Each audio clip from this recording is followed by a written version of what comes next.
Welcome to Not Milk Never Milk. Subscribe if you're lactose intolerant. You start by confirming prerequisites and grabbing credentials. This saves debugging later. First, install NET6 Plus and open your IDE, then create a Cosmos DB Core SQL account in Azure. Once done, copy the account URI and primary KEY into a secure local secret store or user secrets. Next, add the Microsoft Azure Cosmos NuGet package to your Chash project. This gives you the client library and types. Make sure package versions match your SDK to avoid runtime mismatches. You now build the client and prepare operations. Instantiate Cosmos client with the URI and key and set connection mode, gateway versus direct, depending on latency needs. Configure serializer and throughput options as required.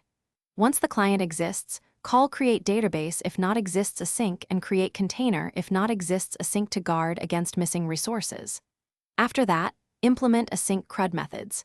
Create item async for inserts. Read item async with partition key and use query iterator T for paged queries. These patterns keep operations safe and scalable under load. You finish by wiring configuration, resilience, and monitoring into production code. Make sure your partition key design maps to query patterns and set appropriate throughput or autoscale to control RU costs. Also enable client diagnostics and log request charge and activity ID so you can tune queries. If you see 429 throttling, handle Cosmos exception and implement exponential backoff retries.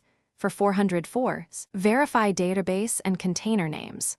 One key tip: enable detailed logs early. They reveal misconfigured partitioning or unexpected hot partitions fast. Thanks for watching. If this was helpful, leave a like and consider subscribing. See you next time.